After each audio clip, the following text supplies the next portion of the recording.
আপনারা অবগত আছেন, সেই আমাদের প্রাণের কথাগুলোই কিন্তু এই 14 দফা দাবিতে উঠে এসেছে।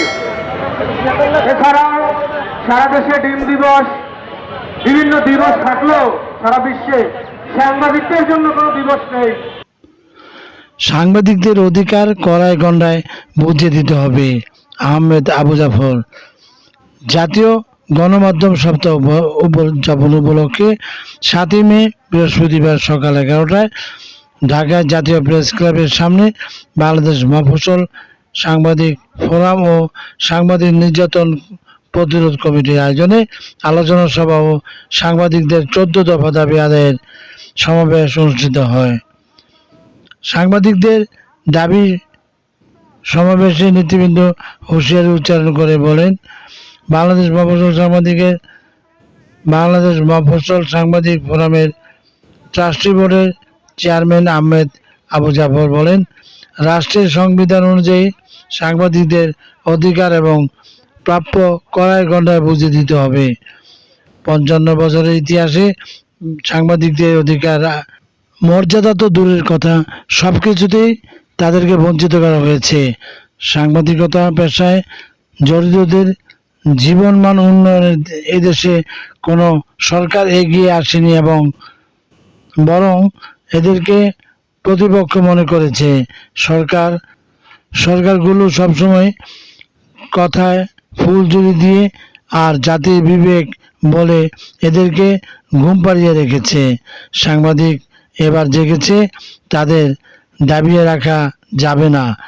অধিকার নিশ্চিত করতেই হবে।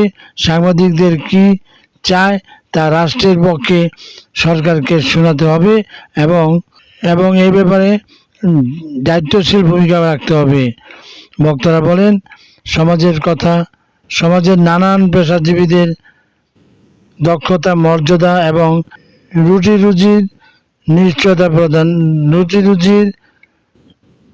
নিশ্চয়তা রাষ্ট্রের সরব ভূমিকা রয়েছে, কিন্তু সাংবাদিকদের প্রশ্নে রাষ্ট্রে নীরব এবং দুঃখজনক।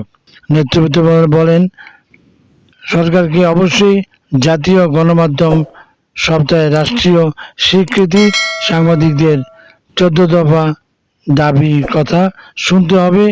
এতে দেশের গণমাধ্যম ও সাংবাদিকদের নতুন ইতিহাস সৃষ্টি হবে। পুরনো ধাঁচের সাংবাদিকতা চলবে না, গণমাধ্যমকে পূর্ণাঙ্গ শিল্প হিসেবে ঘোষণা দিতে হবে। নেতৃবৃন্দ অবিলম্বে সরকারকে পেশাদার সাংবাদিকদের তালিকা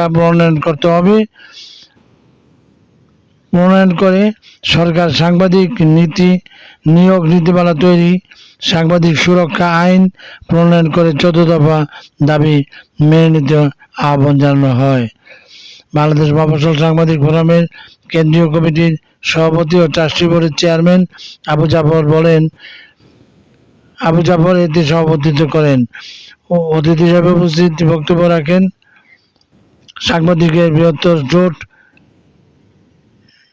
alliance of Bangladesh journalist organisation সদস্য সচিব ও এডিটর্স ফোরামের সভাপতি ওমর ফারুক জালাল, জাতীয় মানবাধিকার সমিতির মহাসচিব মঞ্জুর হোসেন ঈশা, টেলিভিশন জার্নালিস্ট ফোরামের মহাসচিব কবি অশোক ধর, RJAKF চেয়ারম্যান জহিরুল ইসলাম, সাংবাদিক সুরক্ষা ফাউন্ডেশনের মহাসচিব সুজন মাহমুদ, সাংবাদিক নির্যাতন প্রতিরোধ সংস্থার সভাপতি আবু বকর সিদ্দিক, সম্মিলিত সাংবাদিক জোটের সভাপতি মিজানুর রহমান মোল্লা, বাংলাদেশ নারী সাংবাদিক সংস্থার চেয়ারম্যান বিথি মোস্তফা, বাংলাদেশ সাংবাদিক নির্যাতন প্রতিরোধ ফোরামের সভাপতি আবুল হোসেন, জার্নালিস্ট ওয়েলফেয়ার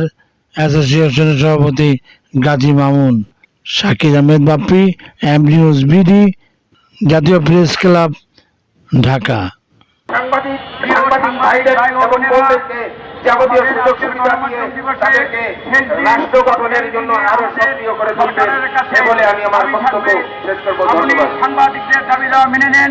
সাংবাদিকরা বিভিন্ন ধন্যবাদ ভাই আপনাকে। এখন আপনাদের মাঝে বক্তব্য নিয়ে আসছেন সুযোগ সুবিধা থেকে বঞ্চিত বাংলাদেশ মহিলা সাংবাদিক কেন্দ্রীয় কমিটির যুগ্ম সাধারণ সম্পাদক খোকন আহমেদ ভীরাভাই। খোকন আহমেদ ভীরাভাই। সাংবাদিকদের বিভিন্ন আইন কানুন যাদের মেনে তাদেরকে বিচার করা হয় সেভাবে এখন আপনাদের মাঝে বক্তব্য নিয়ে আসছেন এই যে জাতীয় মানবাধিকার সাংবাদিকদের সংস্থার এগুলো সম্মানিত উদ্যোগ করতে হবে। সাংবাদিকদের মঞ্জুরুল ইসলাম ভাই। যাবে না, বিনা পরিচয়কে তাদেরকে অ্যারেস্ট করা যাবে না। সাংবাদিকদের অ্যারেস্ট করতে হলো নিশ্চয়ই